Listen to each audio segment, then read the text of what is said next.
New Thought Media Network. We are a global broadcast network of positive music, media, and entertainment, inspiring humanity's evolution along the journey of enlightenment and creating a world of love, peace, empowerment, and prosperity for all. New Thought Media Network. Positively inspiring.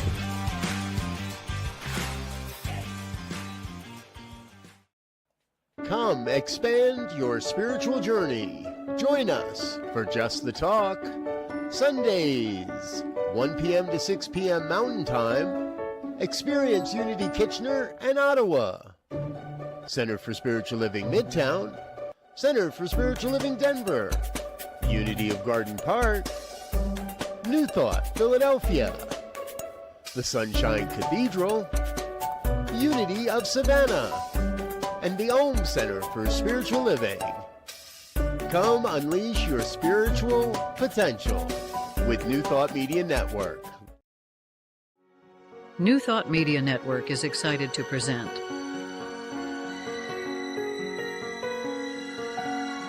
Divine Science Everywhere, Fridays at 2 p.m. Mountain Time and 4 p.m. Eastern. Come explore a modern experience of divine science with Reverend Joy Fletcher, Reverend Jeff Radcliff, and Bishop Durrell Watkins. Join us as we open our eyes to divine science everywhere we look. Fridays on New Thought Media Network. Absolutely. Divine science is everywhere we look. I'm Reverend Joy Fletcher, and I'm so happy that you could join us, and I'm excited to have our guest today. We want to send out a special thought to our co-host, Reverend Jeff Radcliff, as he continues to recover.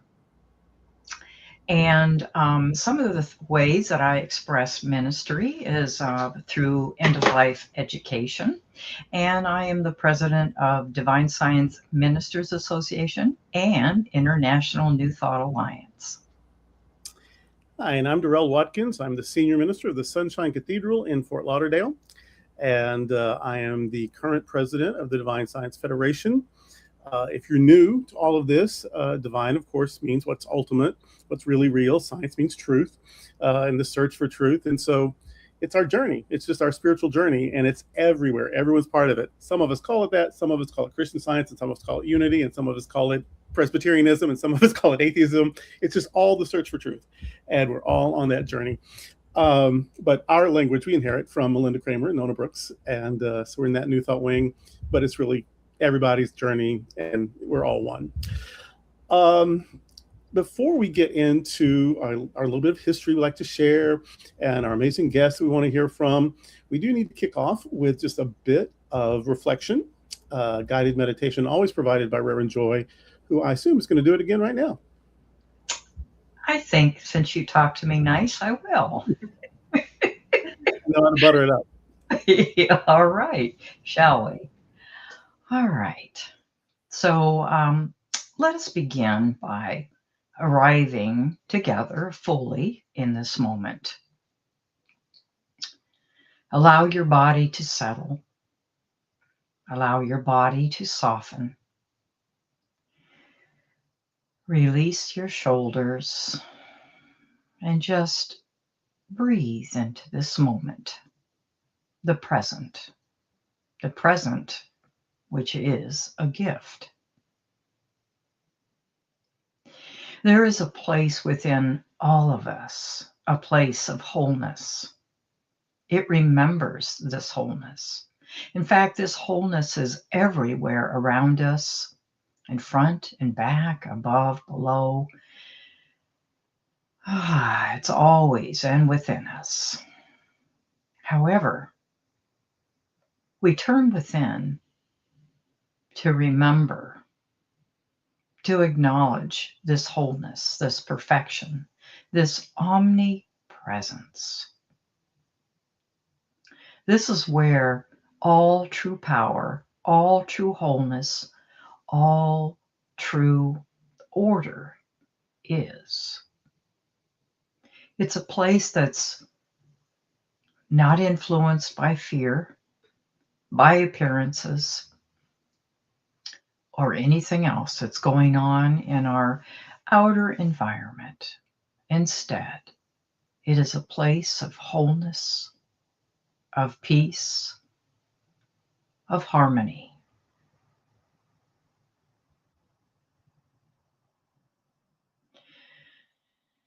So often in life, as human beings, we erroneously think that transformation must come through struggle alone. And yet, spirit moves and operates through love, through joy, through peace, through creativity, through laughter, through connection, which is the sacred invitation to awaken more fully to ourselves. Today, we honor the truth that transformation arrives as an awakening, a holy shift.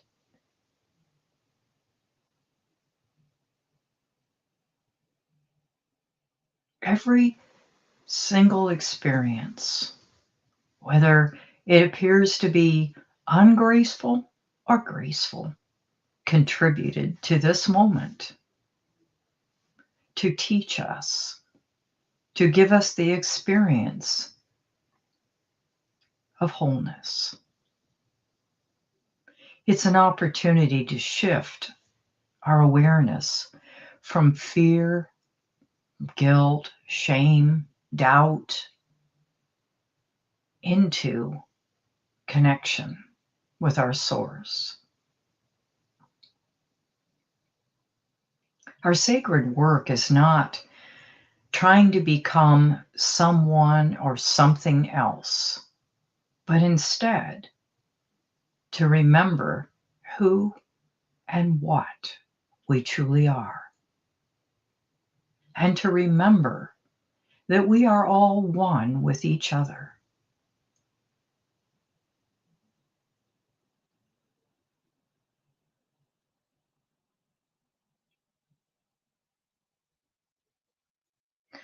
In divine science and in New Thought teachings, we are reminded that divine presence is always with us. We live and move and have our being in this experience. Divine science is in all, through all, and expresses as all.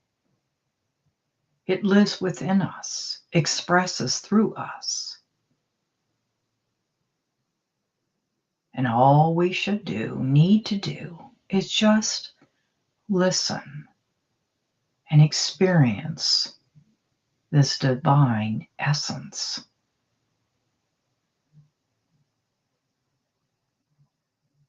There is healing when we remember that we are whole, just as we are, and we are already held in infinite love.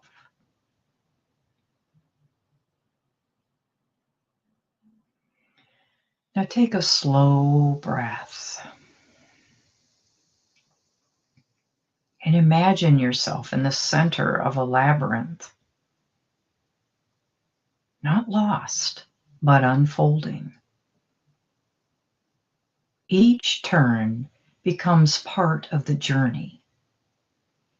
Each experience shapes wisdom.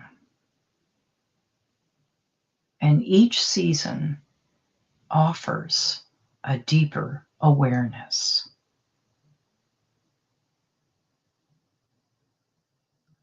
So in this moment, trust the unfolding.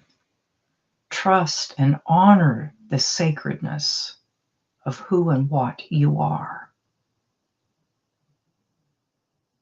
Allow yourself to feel gratitude for growth, for resilience, gratitude for every holy shift that has awakened us more deeply to love.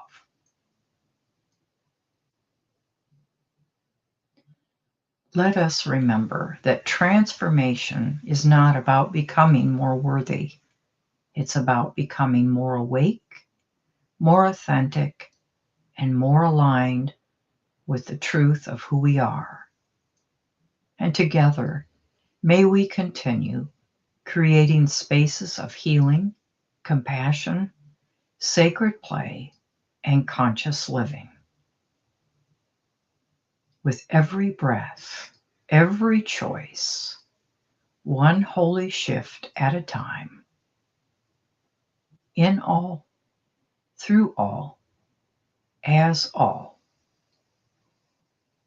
And so it is.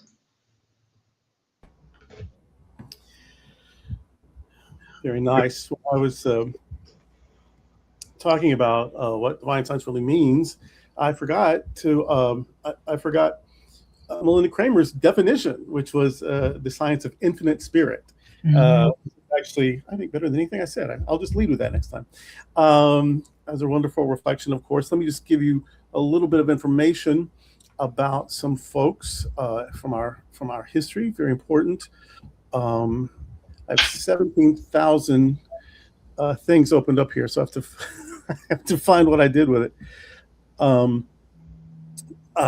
The first one, there's only one metaphysician that I have in mind for you, but there were two other sacred personages or wise teachers. The first is Lao Tzu. Lao Tzu, the leading figure in Taoism.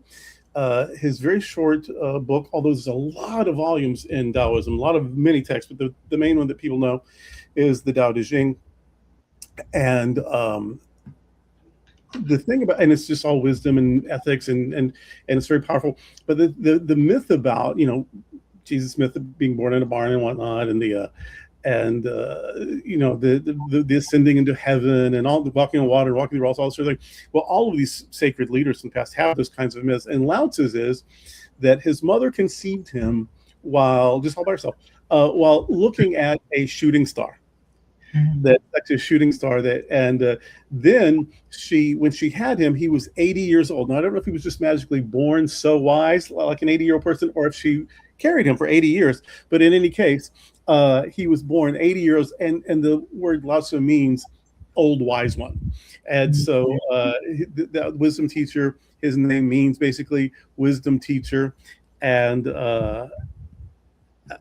he is our first person to think of today. The second one I want to mention is Baha'u'llah, and that's a mouthful. He lived in the 1800s, and of course he was the founder of the Baha'i faith. And the Baha'is, I liked them because they focus on the unity of God, and that's another verse of the song we sing. And they're focused on the unity of God and religion and humankind, that is just all one, in all, through all, as all. It affirms the dignity of all people and the validity of most religions. And they place a high value on peace and justice. They oppose racism and nationalism. Baha'u'llah believed that God became especially present. He was everywhere present, of course, but especially present in the various ages in the lives of select prophets like Buddha and Jesus and Muhammad. Baha'u'llah believed himself to be a prophet, and so he would be one of those divine manifestations. It's always nice when you can recognize that about yourself. He and his followers were persecuted for their beliefs, and Baha'u'llah died in prison. Now back to our school of thought. I just want to tell you about W. Frederick Keeler. He was born in 1874. He died in 1943. He was a noted healer and metaphysician. In fact, he was a divine science minister. And most of his work was published posthumously. He was one of those people who just taught, and people took notes, and then he wrote notes for his talks and whatnot. So a lot of those things got published later. He was just too busy doing the work, and other people got him. His stuff was published later. Well, on the power of prayer, Keeler said, We drop our worldly worries in prayer. They do not exist in prayer. To face the facts of one's life without worry, while being in the consciousness of God, is to solve every problem and to heal. All right, let's take a little message break here. We'll get back and jump right into things with our amazing guest. But I need to remind you that we are Divine Science Everywhere, and this is the New Thought Media Network.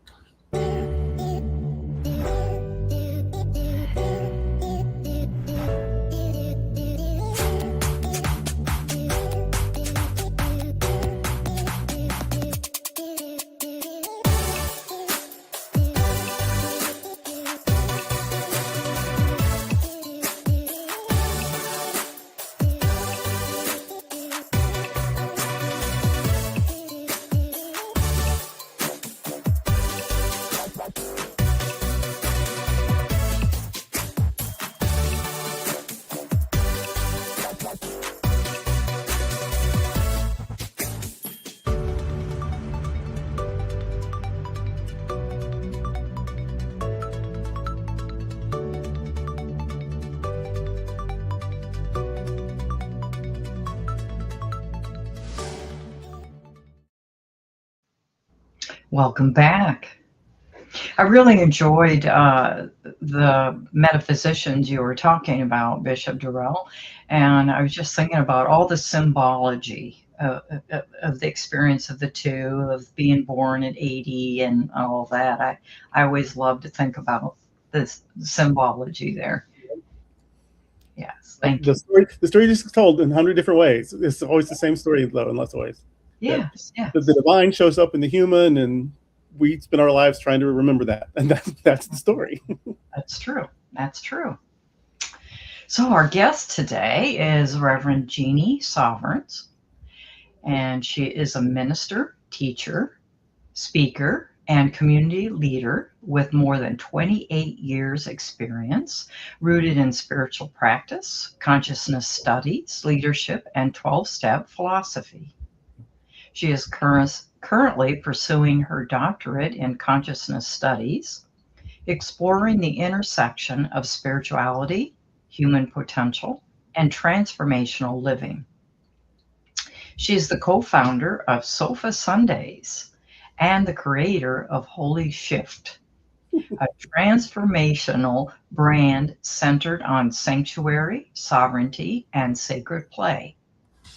Through her teaching and facilitation, Reverend Jeannie creates spaces for healing, empowerment, authentic connection, creativity, and conscious living. Reverend Jeannie is a trained labyrinth facilitator through Veritas. Veritas, thank you. A certified positive intelligence facilitator and a trained drumming circle facilitator. Through workshops, retreats, speaking engagements, and community experiences, she blends practical spirituality with compassion, wisdom, and joy to help people reconnect with their wholeness and live more fully awake. I'd welcome Reverend Jeannie. Thank you. Yes. Thank you so much. I love hearing that about me. Yes. It's always so weird to hear your introduction, even when you're the one who writes it, you know. Yes. And I think it's a good reminder for each of us to get that. Yeah. But welcome. We always start off with the same question. Everybody has the same chance to do the same thing with it, and that is, how did you find? Were you born into it? Did you discover it? Was there a healing experience? How did you find New Thought?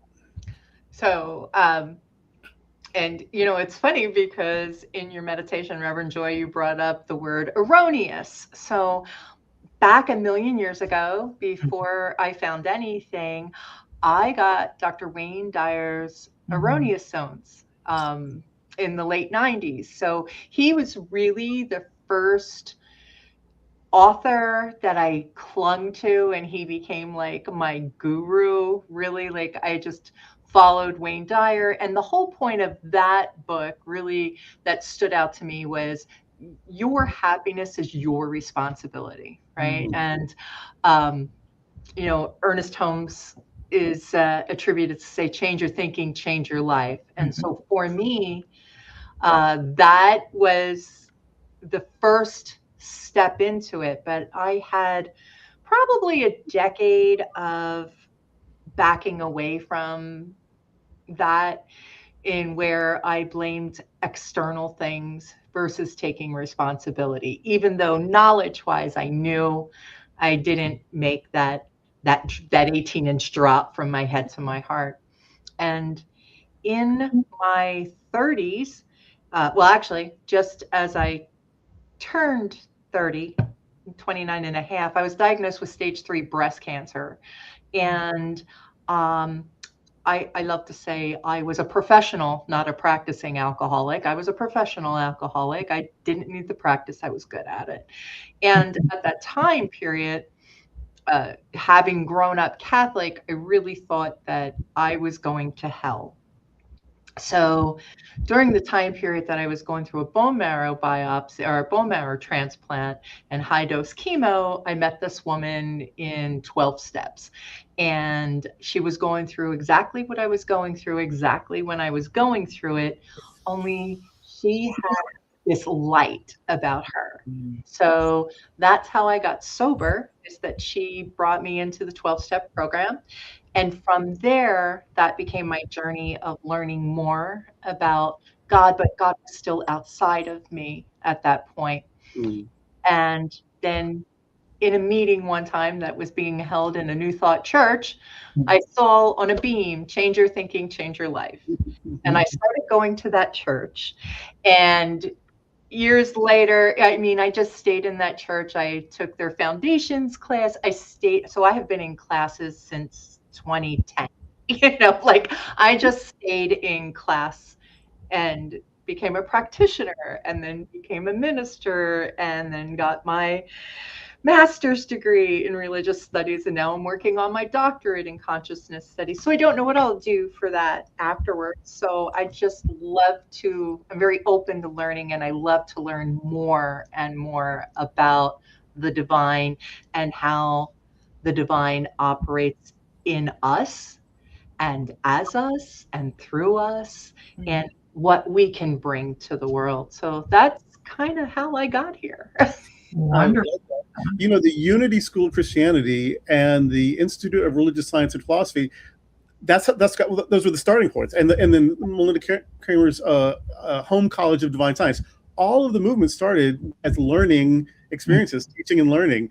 And then, people like to add some formality, and they want to meet every Sunday or whatever. It's like they became churches, but they all started people wanting to learn and then apply it to their lives. Yes. And that is one of the things that I love about New Thought and the beginnings of New Thought, because, 12 Step was around the same time, right? Bill W. and Dr. Bob were all around that same time that this was starting to become a movement, a philosophy in the United States. And the reason Sofa Sundays is a sit-down congregation or whatever is for that, so that we can have that dialogue together with our present people, our congregation, and to discuss how we can take these philosophical terms and put them into our life in daily experiences. So I love that. I love that we've all come from that basis. Wonderful, wonderful. So you talk about sacred play. Would you tell us a little bit about that? I'd love to, yes. I think one of the biggest things that happens in the world is that we take ourselves and life just a little too seriously, right? No one here gets out alive. I'm quoting that famous metaphysician, Jim Morrison. The end comes for us all. And in that time period, what are we doing with that dash between birth and death? And spending that time so focused on the getting or the doing or the whatever that we forget to be and breathe. And, you talk about divine science everywhere. And one of the things I loved about the beginning of this show was showing about how the world opens up. Right. And that brightness into the nature and stuff. And I think that a lot of times as adults, especially younger adults, 30, 40-year-old adults, we're so busy trying to make a life that we forget to have a life. And so sacred play is about having that life, about going back to that moment of creativity that as children, we stayed in a present moment. Right? We played, we colored, we danced, we tried everything without an idea that we couldn't do it. My co-minister and I have done children's camps for previously, and 5-year-olds don't know the difference between what they can do and what they can't do. Right? So when you ask them, what do you want to be? They will tell you, I'm going to be an astronaut. I am going to be a ballerina. I'm going to, nothing in them says, oh, I'm too tall for that, or I'm too awkward, or I never got enough of whatever. I didn't train. Nothing inside them says that. They say, I'm going to. Somewhere along the way, we lose that. And I think the whole point of New Thought is to bring that back in. And sacred play is one of the ways that I help people do that. When you were talking about the children, they don't know they can't do anything until we tell them they can't. I remember that also, that they'll tell you, like, they'll have a range of things. Oh, yeah. I want to be an astronaut or a dog groomer. Like, there's no judgment. Like, it's all wonderful stuff, whatever it is. I love that. I want to be a ballerina or a doctor or a garbage collector. I mean, whatever. It's just all of them. Or maybe, yeah. Right. Or all of them. Yeah. Yeah. And some of us have had all those experiences in our life. Please get along. So what are some ways that you help people go back to that energy of playing and enjoying life more fully? So one of the things that I have is a sacred play shop, and that I do at centers, and I have not done that one online yet, but I've done it at centers and set it up so that you have an active meditation first to meet that divine inner child, not the one that carries maybe the baggage from, because we didn't all have perfect childhoods, and I acknowledge that, but the one that was never harmed, the one that we are, that has never been touched by sadness or abuse or any of those things, that divine inner child that just wants to express creativity. And so I take them on a guided journey to her or him.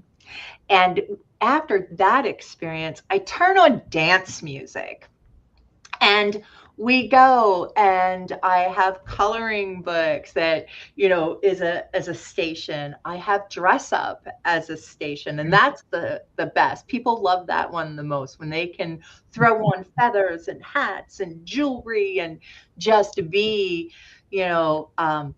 back when before we knew we couldn't be a queen and a construction worker at the same time. So yeah, that's who you get to be in Play Shop. And then I have a rhythm section where it's dance and drums and shakers and noisemakers of all kinds. And you're doing it with a group of people. The last one was about 40 women at a Women's Connect meeting. And you're doing it with about, 10 to 15 other people. And so you have that interaction as well and I make them all, number one, because you had mentioned this, I make them all throw away judgment. Spit it in your hand, judgment. and throw it away. That is probably the biggest thing that we need to do for ourselves every day. Look ourselves in the mirror, scream judgment, and throw it away. Because with that, the shoulders do go down, the tightness does go away, and we are open to the experience of play. So that's one of my workshops. And then the other one I have is called Sacred Selfies. Anybody that's on my Facebook knows I take the best pictures of me. I have really long arms. I can get a good angle. So Sacred Selfies is also like a meditative thing. I did this in a workshop myself, that I participated in, and I just loved it. And I talked to the woman who had created it, and I said, I'd like to take this, and this is the twist I'd like to put on it, and I'd like your blessing. And she was like, go for it. I think everyone should have this. So for me, I do a thing where I take you through probably the harder stuff that you're still holding on to, and, have you take a picture of what that looks like with your anger or your grief or your sadness, whatever those harder resentments, whatever it is that you're holding on to, and what that looks like. And then take you through an experience where we shake that off, we get rid of that.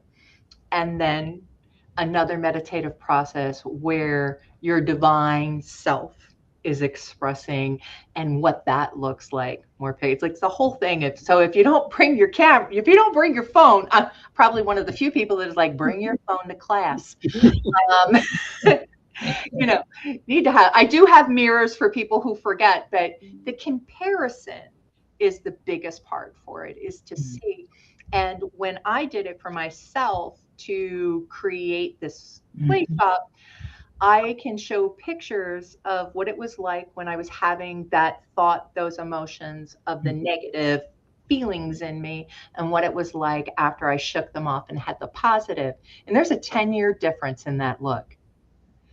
I mean, I'm saying there was no change. All I did was take my glasses off. There was fresh faced, no makeup, whatever. And you could see the age difference between those two pictures of at least 10 years between my joy expression and my not joy expression. And then I take them to play again, right? And do the dress up, which is always the favorite. I did this at our affiliated New Thought Network conference last year and just had such a blast doing it. So that's another one of my plays, but it really is about taking people through the process.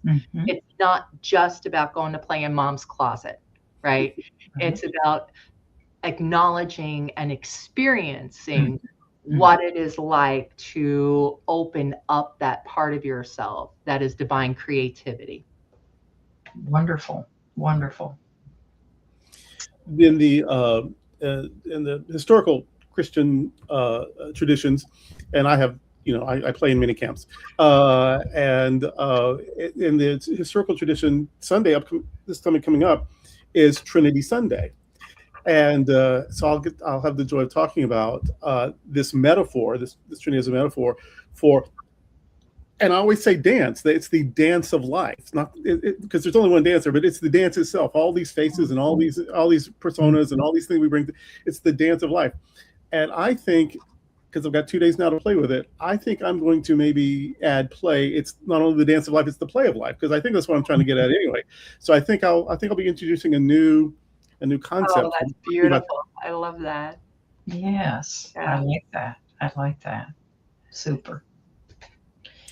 And for sure in my mind, I will credit you. Hopefully it comes out of my mouth. But hey, like the woman who gave it to me, right? It's like, it's about sharing that and getting it out in the world, right? I don't need credit. I just want to see that joy on people's faces, for sure.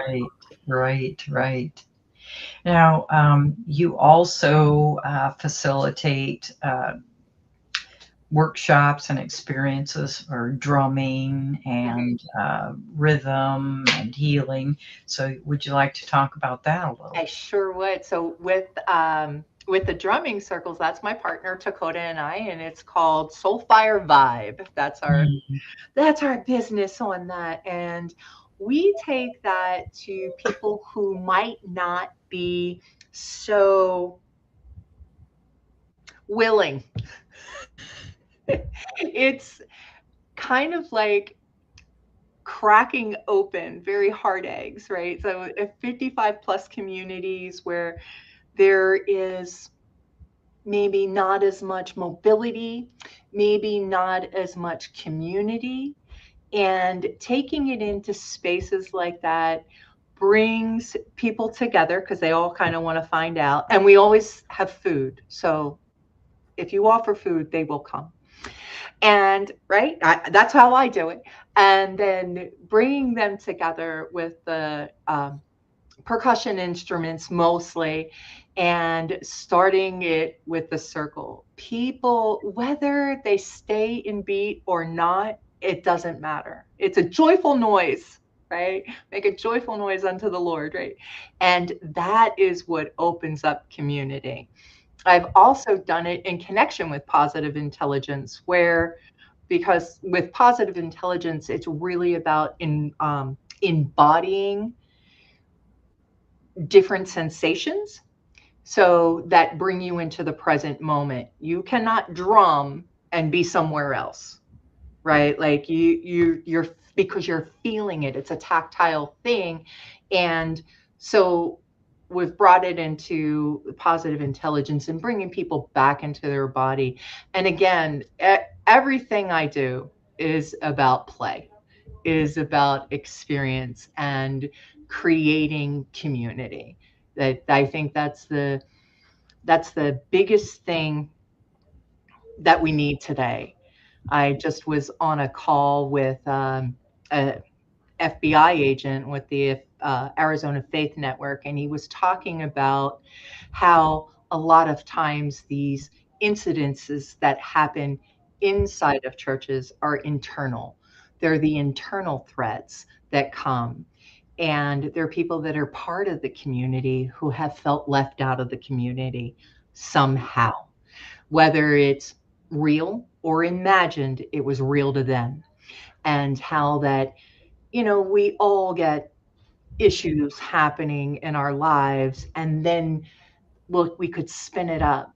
And if these people don't have a process to be heard, then this can move a different direction. So that is one of the things that I hope to bring to the world, is that community connection.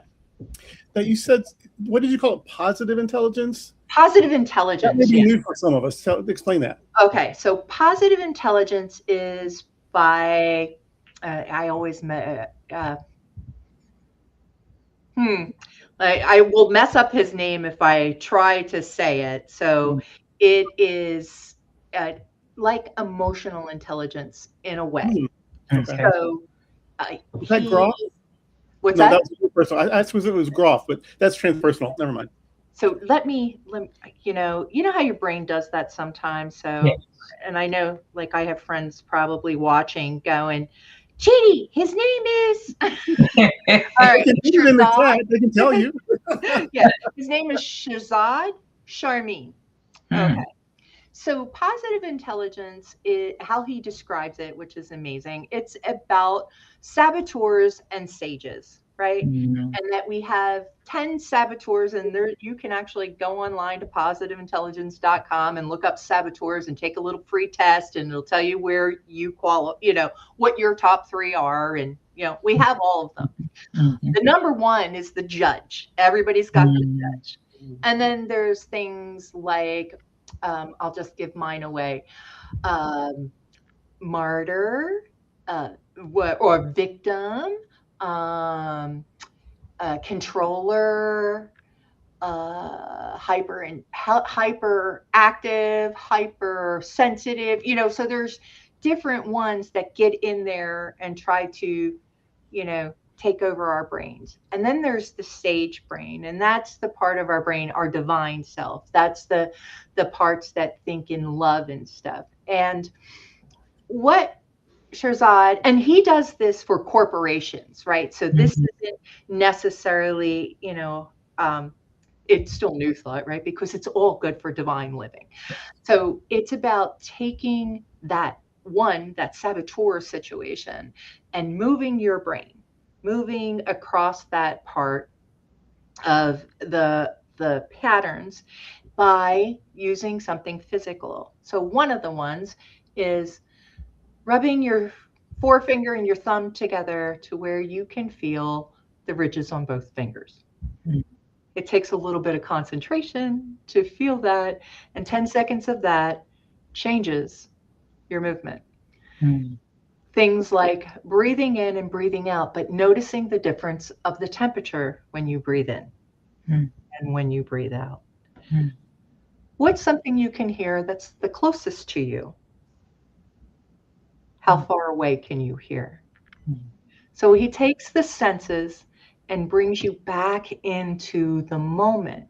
And when you get back into the moment, then you can move into the sage powers of explore and integrate and activate. So it's a great book. He does like a whole coaching series. Myself and my mentor, Reverend Dr. Michelle Whittington, went through it. It's an amazing process, and I love doing it. And Reverend Dr. Michelle adds it to her coaching as well. So it's something I think is usable no matter who you are, because it helps you slow down and come back to yourself.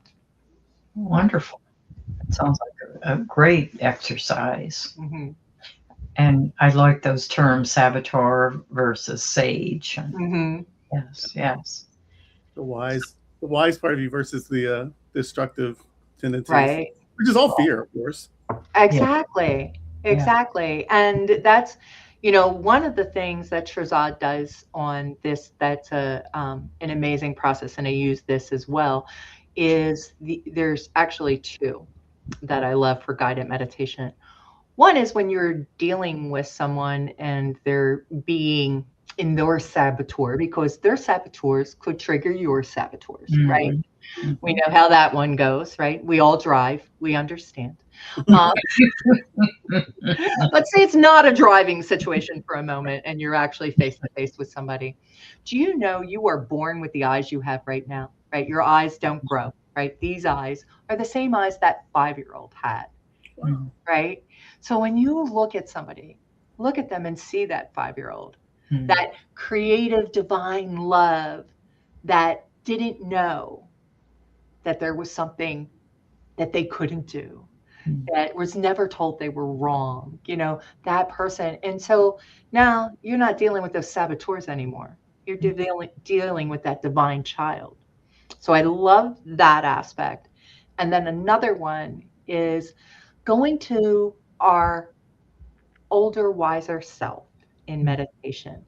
The person who is in perfect health 30, 40 years from now, that has lived everything that you've lived. They've done it all. They've experienced all those things you're in fear about, the what ifs, the can I, will I, all those things.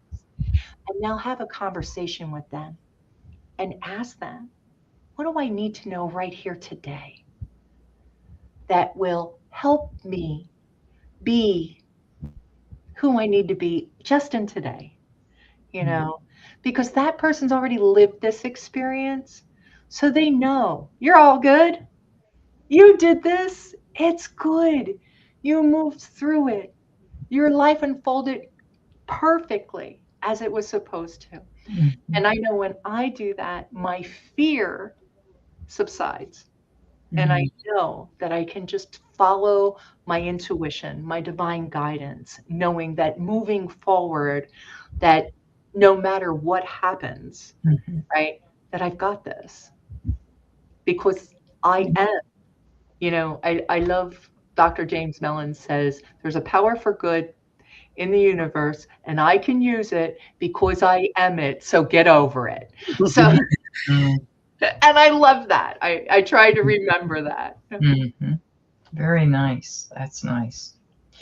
So you also facilitate labyrinth connection. Do you talk about the walking labyrinth, or do you do finger labyrinth? What? I do both. Personally, I do both. And so I have done World Labyrinth Day a couple of years, helping those, well, the trained facilitator, because wasn't trained at that time. The trained facilitator took people outside. For those who were unable to walk the labyrinth, I did finger labyrinth with them. Mm-hmm. And then this year, after my training, I did for our Sofa Sundays group a New Year's Eve labyrinth walk, where we incorporated sound bowls and release ceremony. So I got some of those papers that melt in water, so you could write down your whatever you're releasing, and have that go away, and then picking up a white stone, like our white stone ceremonies, to bring back what we're taking into that new year. So I love to incorporate so I grew up Catholic, and I love rituals. Mm-hmm. I think rituals are so good, and I love them in any way. Like, I will blow cinnamon in my door in the beginning of the month, every month, for abundance and blessing. Okay, so I love ritual. So this is one of those things that I feel like the labyrinth is such a meditative process, and you can bring different elements in it. I have also danced the labyrinth barefoot with my own music on, going through it, because sacred doesn't mean solemn. Mm-hmm. And I really want people to know that, and because that's the kind of minister I am, right? Like, I want to live life boldly and out there, as you can tell by my colors. I really, really think that there's so much to celebrate. And yes, there is a time for solemnness and reverence. And we can have both and. Of course. Yeah. It doesn't have to be one or the other. And I think that's what I let go of mostly when I let go of the Catholic Church. I let go of it can only be. While keeping the ritual. Yeah, I think when we hear ritual, a lot of times we think, okay, that's lighting incense in front of a Buddha or in front of Ganesh, and we have to do that, and that's wonderful. I mean, I love that. And my husband and I, we save our wine bottle corks all year long. Hard and hard to do because a lot of wines don't have corks anymore. But we save our corks, and on New Year's night, we go to the New Year's Eve night, we put a fire in the fireplace. It's one of the few times in Florida that you can have a fire and not roast. Right. And we throw the corks into the fire and make a wish. Nice. I don't know why we started doing that, but it is an annual tradition now, and it's a fun thing to do. It's another way of praying. It's another way, it's a fun and embodied way. Yes. Of becoming very conscious about what you do want, and all that. So it's I love ritual. Right. Yes. And I love that you said that, right? It's an embodied way, and anything done with intention becomes something of a prayer, of a meditation, right? I love, one of the ones that I had listened to that you guys had Reverend Dr. Bill Marcioni on, and for practical prayer. And I love Reverend Bill amazingly, and I love how he teaches practical prayer. I also know that when we are embodying with intention in the field of ultimate possibility, infinite possibility, that prayer can be that intention, that prayer can be that walk, that coloring, that smile, that, I know it because that's how it resonates inside of me. So I just so love the idea of I'm not a drinker, but I have to find something to throw in a fire. I love fire. I do. I have a fake fireplace, like, one of those turn on ones, and it heats as well, but you can turn it off so that heat doesn't come out and you just have the ambiance. Mm. I live in Arizona, right? So there's very few times I can have fire as well. But every morning I do my yoga in front of the fireplace. So, Nice. you know, it's my ritual for how I wake up. Right. Right. And I'm thinking about all the ways that we do participate in rituals in our life, and many times we're not conscious of it. I mean, if you think about blowing out candles on a cake, your morning coffee, you get up and you go get a cup of coffee right away, or whatever. Those are all rituals. And wouldn't it make a difference in our life if we just paused a moment and express gratitude for it, the awareness of that? Absolutely. That's the Zen thing, you know, like, what are you doing? Do it. Like, be totally present in it. And then flossing your teeth does become sacred. That's right. Because there's nothing else happening. You're just in that moment. That's one of, you know, so Shirzad talks about that too, that anything you do when you're paying attention becomes, he calls them positive intelligent reps, right? But it becomes an embodiment process. Like you're saying about flossing your teeth or washing the dishes, you know, anything that we do like that. That's my favorite. We started a dishwasher a long time ago, and then we moved, and this house didn't have one. The house we bought 16 years ago didn't have one. It still doesn't have one, because that's my, like Robert keeps saying, "Oh, we should get one." Why? You don't do this. It's like a chapel for me. Like, that's my moment.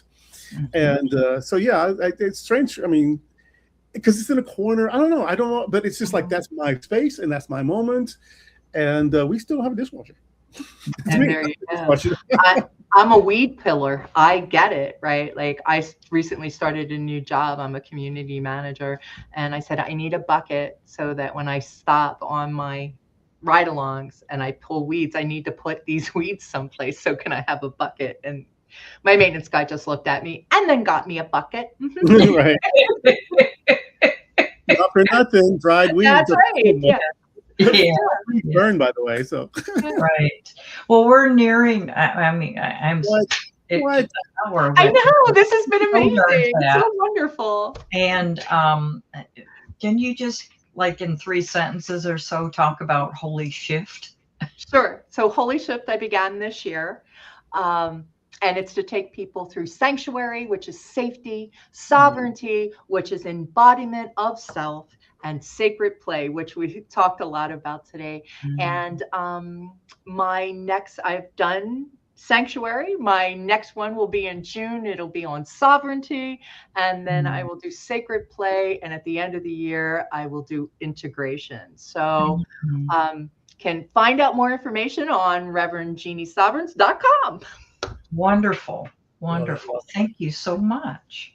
Well, yeah, it's been a joy. Not only a reverend joy, but it's been a joy for all of us to share this moment. And we're not saying goodbye yet. I just have to do one more little bit of business, and that is to remind you that this is Divine Science Everywhere on the New Thought Media Network.